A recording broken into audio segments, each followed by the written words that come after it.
Jésus-Christ n'a pas de fin pour le salut.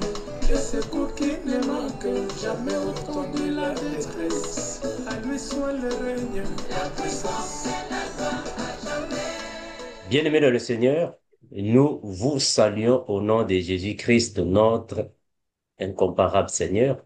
Merci d'être là parmi les saints pour partager encore le pain avec nous. Que l'incomparable soit encore béni et fortifié. Nous allons remettre l'émission entre les mains du Seigneur avant que nous puissions commencer. Vraiment, mes bien-aimés, on va fermer nos micros pour ne pas qu'il y ait peut-être des dérangements. Nous allons prier, mes frères. Prions au nom de Jésus, notre Seigneur. Père incomparable, nous te remercions infiniment, toi qui es Seigneur et Dieu de toutes choses. Merci Seigneur Jésus de ce que tu as voulu que nous soyons ici avec mes frères et mes sœurs afin de partager le pain de l'Esprit. Merci infiniment, toi qui gardes, protège, car tu nous connais tel que nous sommes, Père. Que la parole, Seigneur Jésus, habite en nous tous afin que nous puissions la mettre en pratique. Fortifie encore et toujours, toi qui es Seigneur. Visite-nous, Père éternel, toujours, et sois avec nous tous, Père, et ceux qui sont encore, Père éternel, en train de traîner. Il n'y a que toi, Père, qui les renforce, afin que nous puissions tous courir de la même manière. Merci infiniment, toi qui donnes l'intelligence et connaissance. Dans puissant nom, Père, nous allons se prier, nous disons Amen. Bien-aimé, merci d'être là. Que l'incomparable vous bénisse encore et toujours. Bon, mes frères, nous avons dans l'Église toujours la contradiction ou soit le souci de comprendre en réalité est-ce que Jésus-Christ est le Père ou le Fils, ou soit il est à la fois le Père et le Fils. Alors nous, dans notre position, nous disons déjà, et nous l'avons déjà évoqué plusieurs fois, que Jésus est à la fois le Père et le Fils. Le Seigneur Jésus est à la fois le Père et le Fils. Donc, c'est une identité qu'il va alors montrer dans la Bible, dans les prophéties. On nous confirme en réalité qui est Jésus-Christ. Donc, dans la nouvelle alliance, il s'est présenté comme le Fils. Mais dans l'ancienne alliance, il s'est présenté comme le Père. Alors nous comprenons dans le livre de l'Apocalypse que le Seigneur est à la fois le Fils et le Père, parce qu'en réalité, il est à la fois le lion et l'agneau. Mais bien aimé, nous qui sommes déjà ici dans le GIEC, nous ne pouvons plus voir les choses comme on voyait les choses autrefois. Nous sommes déjà dans la foi, plus de 5 ans, 10 ans, 15 ans, 20 ans. On ne peut plus commencer ou soit continuer de boire du lait. Il faut manger la nourriture solide. Le lait à un certain niveau. Quand on commence avec les choses de Dieu, il faut boire du lait. C'est très bien pour grandir, le lait de la parole. Mais après plusieurs années, il faut désirer la nourriture solide. On ne va pas rester seulement avec le lait, le lait, le lait. Il faut désirer la nourriture solide quand on atteint un certain niveau. Sinon, on ne va pas grandir. On ne va pas grandir. Donc, quand on vient à Christ, on ne peut pas être bébé, bébé, bébé, 5 ans, 10 ans, 15 ans, tu es toujours bébé. Non. Il faut chercher de grandir. Voilà pourquoi le frère Pierre a dit, désirer le lait, mais aussi la nourriture solide afin de grandir. Donc, ici, nous allons un peu parler sur l'agneau, 7 cornes et 7 yeux, c'est-à-dire la paternité de Jésus. Donc, dans notre position, nous croyons déjà que Jésus-Christ est à la fois le Père et le Fils. On va lire les Écritures, mes frères, afin que nous puissions un peu expliquer. Après, nous allons prendre des questions afin que nous puissions tous alors euh, discuter, si possible, partager avec les Écritures, chacun dans sa version, qu'il se sente plus à l'aise. Nous sommes dans 1 Jean, chapitre 5, le verset 20. Le frère Philippe va nous aider à la lecture. 1 Jean 5, 20.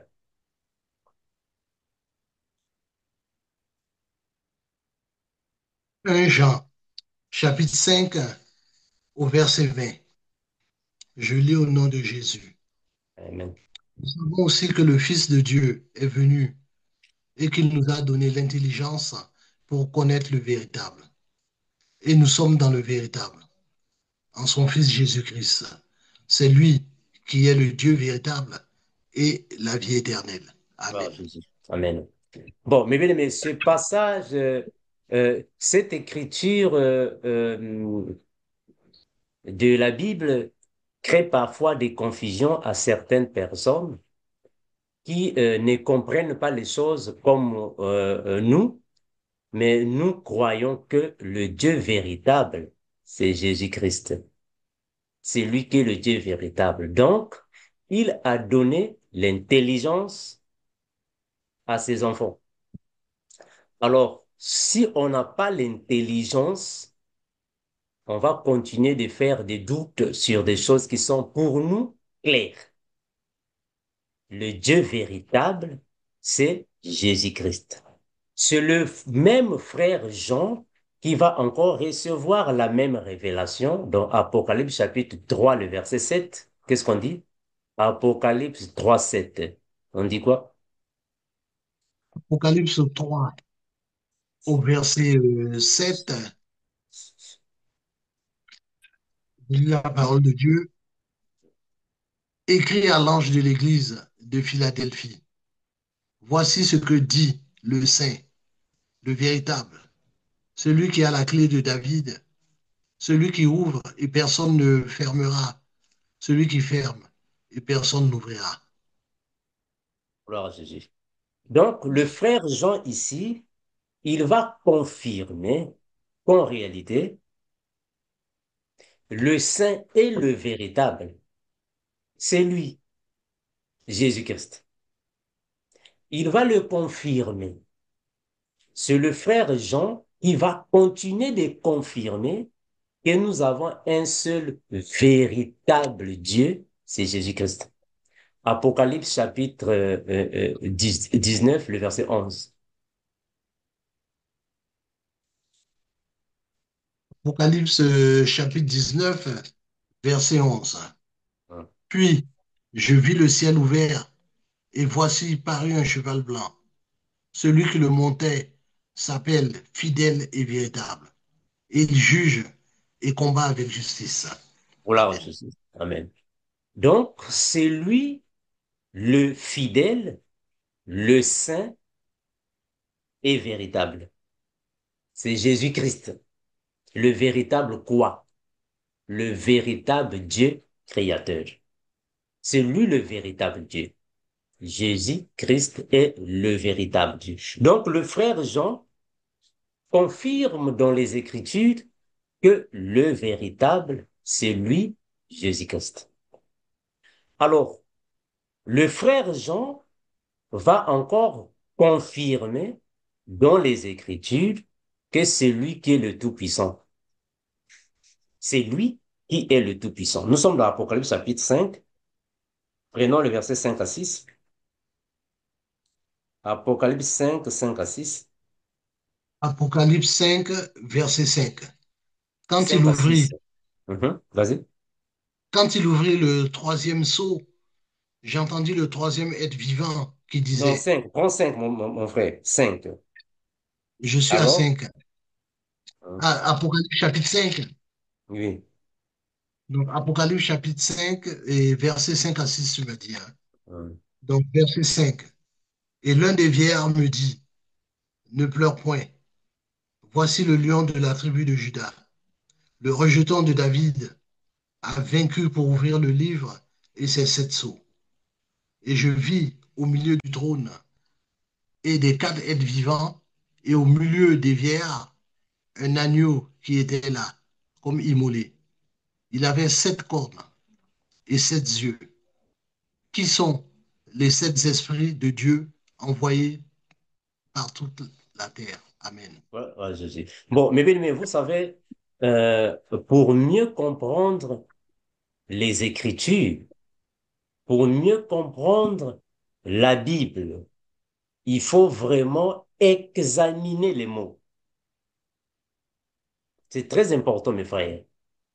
On ne peut jamais comprendre les Écritures seulement à la lecture. Non, il faut examiner les mots que tu lis. Voilà pourquoi le frère Paul a dit, ne méprisez pas les prophéties, mais examinez toutes choses. Il faut examiner.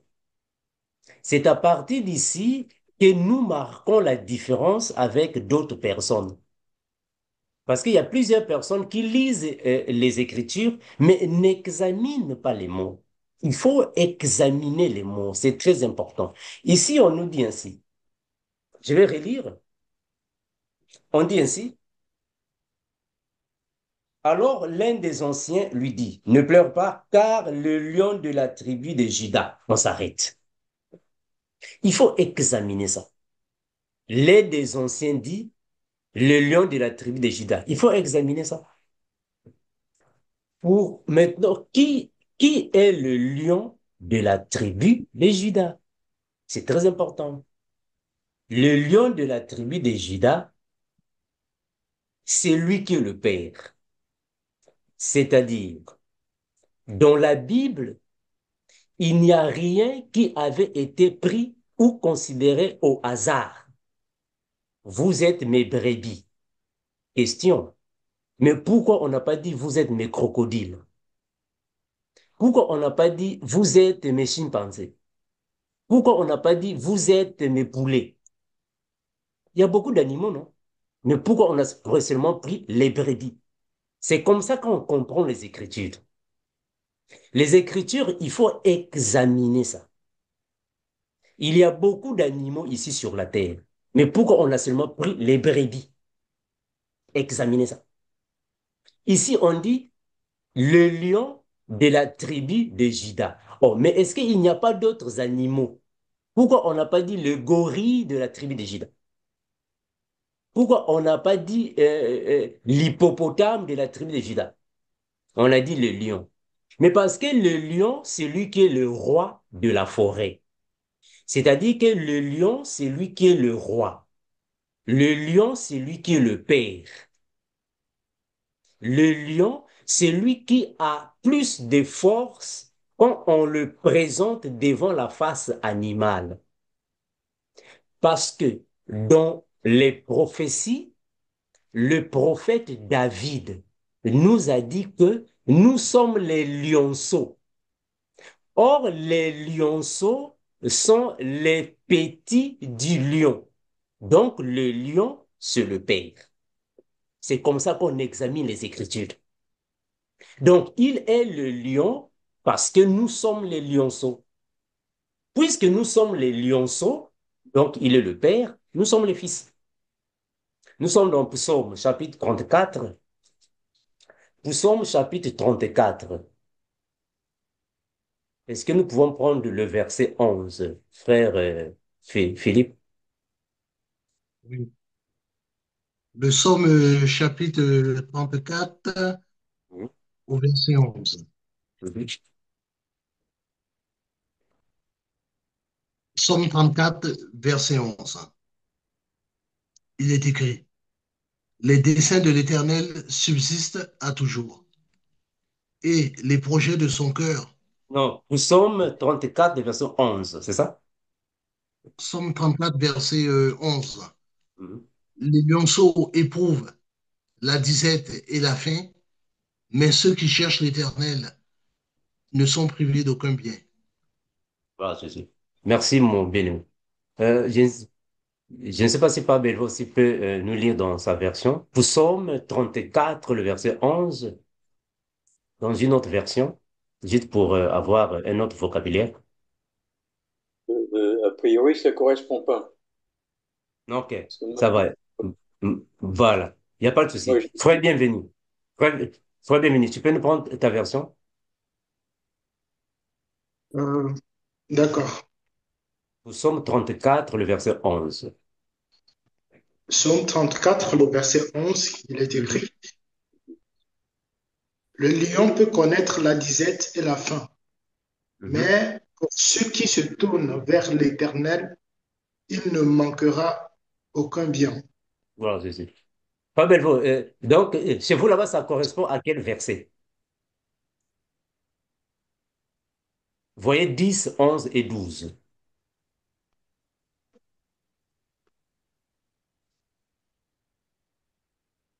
Le micro est fermé, hein.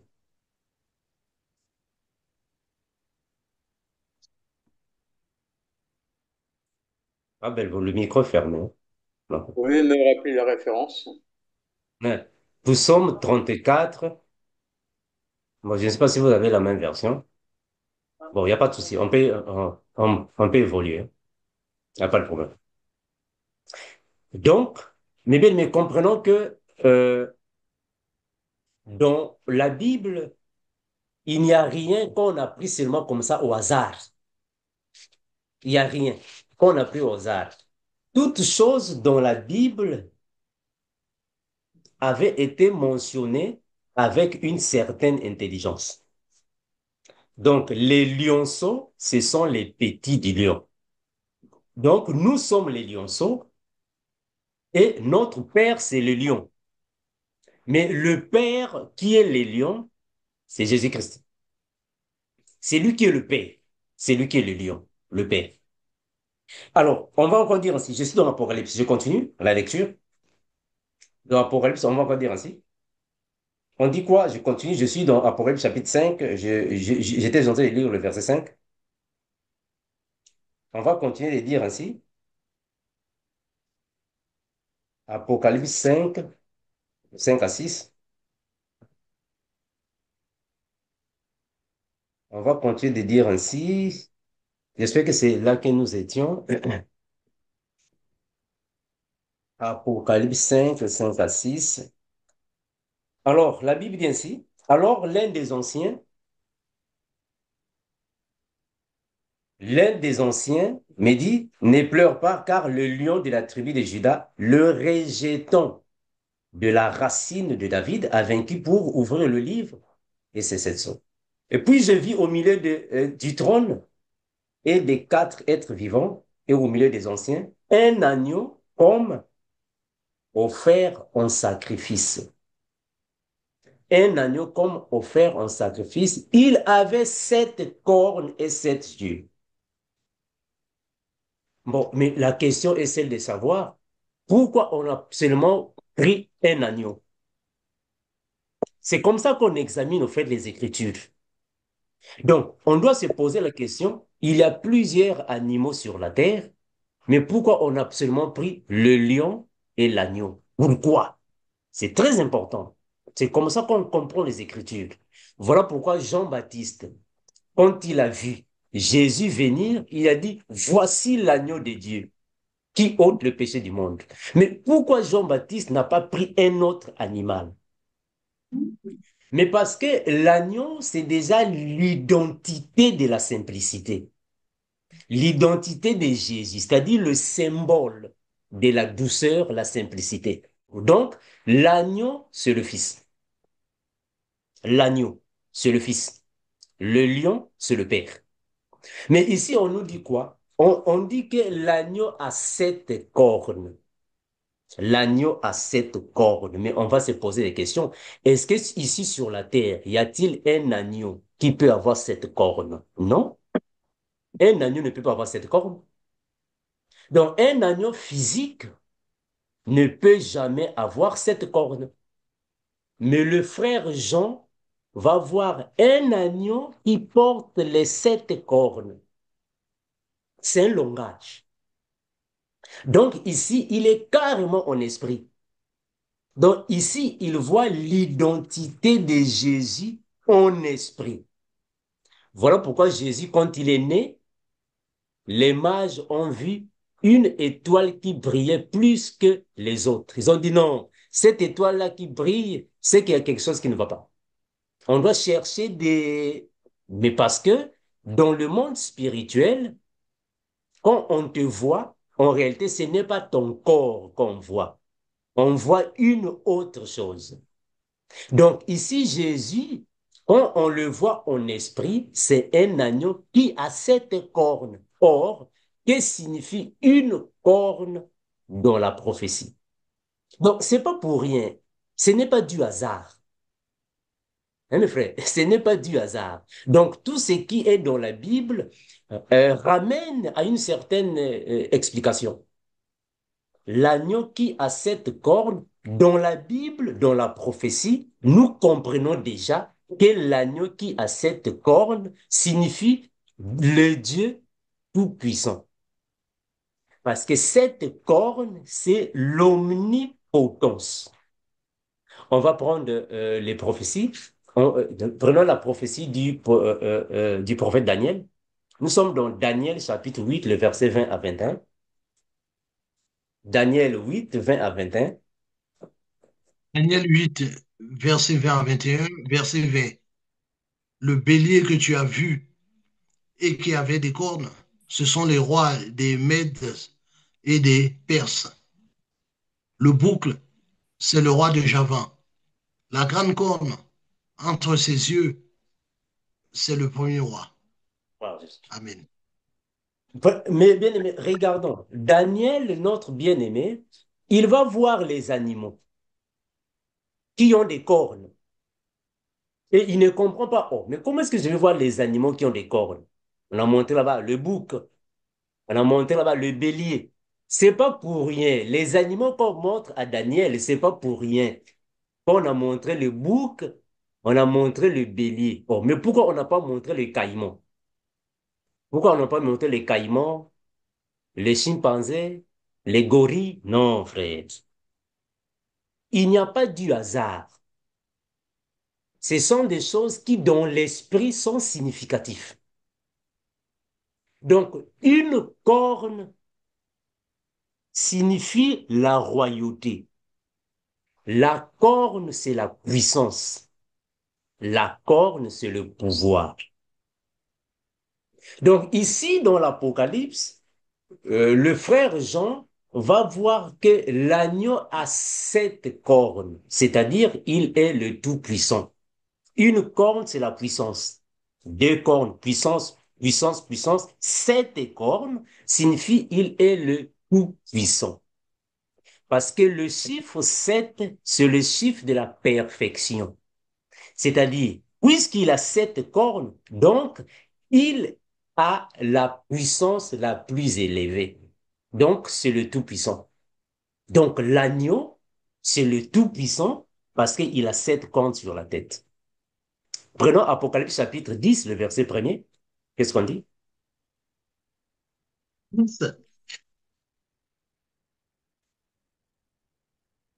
Apocalypse Apocalypse 10, hein, 10, tu me oui. Bon, dis. le verset 1er. Un ange puissant qui descendait du ciel, enveloppé d'une nuée.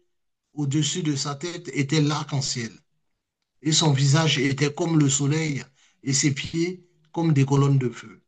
Amen. Bon, mais bien, mais ici, le frère Jean est en train de nous expliquer en réalité l'identité de Dieu le Père. Il est l'unique qui peut faire déplacer l'arc-en-ciel. On avait déjà parlé sur ça. Donc ici, c'est la divinité de Jésus-Christ, la paternité, le tout-puissant, le plus fort. Parce qu'il est l'unique qui peut prendre dans sa main le livre. Personne d'autre ne peut le faire. Voilà pourquoi le frère Jean va confirmer dans Apocalypse chapitre 1er, le verset 8, que c'est lui qui est le Tout-Puissant. Apocalypse 1, 8, qu'est-ce qu'il dit là-bas? Le frère Jean dit quoi? Apocalypse 1 au verset 8. Je suis l'alpha et l'oméga, dit le Seigneur Dieu, celui qui est, qui était et qui vient, le Tout-Puissant. Amen. Donc, le frère Jean ici, il, il a reçu la révélation de la paternité, la toute-puissance et la divinité extrême de Jésus. Il confirme dans le livre de l'Apocalypse de plusieurs manières, à plusieurs façons, que Jésus est le Dieu Tout-Puissant. Parce que quand il dit celui qui était, c'est Jésus, celui qui est, c'est lui qui vient, le Tout-Puissant, il confirme en réalité que c'est lui qui est le Père. Donc, nous comprenons que dans l'évangile du vivant de Jésus, il s'est présenté aux Israélites comme le Fils. Je suis le Fils. Donc, il se présente comme le Fils aux Israélites. Mais dans la révélation ou dans la prophétie depuis l'Ancienne Alliance, il s'est présenté comme le Père. Parce que tous les apôtres de Jésus savaient déjà que c'est Jésus qui a accompli tous les miracles par Moïse en Égypte.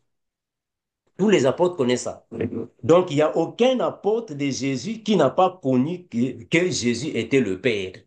Tous les apôtres de Jésus ont reçu la révélation que Jésus-Christ, c'était lui le Père. Tout ce que Moïse a fait dans le désert ou en Égypte, ce n'est pas Moïse qui a fait ça, c'est Christ qui l'a fait. On va lire un passage. Euh, les apôtres ont confirmé ça. Ce sont des choses que nous confirmons. Voilà pourquoi nous gardons notre position de dire que le Seigneur Jésus, c'est lui qui est le Père. 1 Corinthiens 10, le verset 4. Commençons à partir du verset 3, afin que ça soit encore clair. 1 Corinthiens, chapitre 10. Commençons à partir du verset 1er, c'est mieux. 1 Corinthiens chapitre 10 au verset 1er. Frères, je ne veux pas que vous ignoriez que nos pères ont tous été sous la nuée, qu'ils ont tous passé au travers de la mer, qu'ils ont tous été baptisés en Moïse dans la nuée et dans la mer, qu'ils ont tous mangé le même aliment spirituel. Verset 4, et qu'ils ont tous bu le même breuvage spirituel, car ils buvaient à un rocher spirituel qui les suivait, et ce rocher était Christ. Gloire à Jésus. Amen. Donc, ici, le frère Paul va confirmer en réalité ces rochers qui les suivaient, c'était Christ. Donc, il confirme que le rocher qui les suivait, c'était le Père. Donc, le Père les suivait, c'est le Père qui a effectué tout ce qui s'est passé et le Père a pris un corps physique, il est venu auprès des humains en personne. Donc, Jésus-Christ, qui dans l'Ancienne Alliance, il va se présenter comme le Père, et dans la Nouvelle Alliance, il se présente comme le Fils. Donc, nous confirmons qu'il est à la fois le Père, dans l'Ancienne, mais quand il y a la dispensation de la grâce, il est le Fils. Donc, c'est Jésus-Christ qui est là, alors tous les apôtres confirment en réalité la paternité de Jésus. Et le frère Paul l'a même confirmé en disant que en lui habite toute la plénitude de la divinité. Donc, il n'y a aucun doute que c'est lui que le Père, parce qu'en lui habite toute la plénitude de la divinité. Alors, quand déjà la Bible dit qu'en Jésus habite toute la plénitude de la divinité, donc il n'y a aucun doute que c'est lui que le Père. Il n'y a aucun doute. Parce que la plénitude de la divinité ne peut jamais habiter dans un archange. Jamais. La plénitude est uniquement dans le Père lui-même. Donc Jésus est le Père et il est le Fils. Donc c'est juste des manifestations qu'il a eu à effectuer par rapport aux circonstances données. Donc, il a pris juste un corps et il est venu auprès des humains. Voilà pourquoi Philippe va le dire, oh, mais maître, mais montre-nous le Père. Et cela nous suffit. Donc, on comprend que les apôtres étaient en train de beaucoup écouter Jésus et tout ce que Jésus disait créait des confusions en eux. Voilà pourquoi Philippe va dire, oh, mais montre-nous le Père. Et cela nous suffit. Et vous connaissez la réponse de Jésus. Donc, dans la réponse de Jésus, il est catégorique de répondre directement à Philippe que c'est moi qui suis le Père. Facilement. Mais comme Jésus avait un langage, alors il devrait ajouter encore d'autres choses là-bas. Quand Jésus parle, c'est difficile de le saisir. Vraiment difficile. Vous pouvez avoir l'impression qu'il est en train de mélanger beaucoup de choses, mais en réalité, son langage est tellement clair que nous qui avons reçu la connaissance, comme a dit le frère Jean, il nous a donné la connaissance afin que nous puissions réellement connaître avec l'intelligence de connaître qui est le véritable. Merci mes bien-aimés, nous allons prier. Père incomparable, nous te remercions infiniment, Seigneur Jésus-Christ, toi qui es Dieu, créateur de toutes choses. Merci infiniment pour la connaissance, l'intelligence que tu as donnée à tes enfants, afin de reconnaître en réalité que tu es l'unique Père que nous avons. Merci toi qui es créateur de toutes choses, toi qui fortifies, augmente en nous la connaissance afin de mieux te connaître et mieux te servir. En ton magnifique nom, Père, nous avons su prier, nous disons Amen.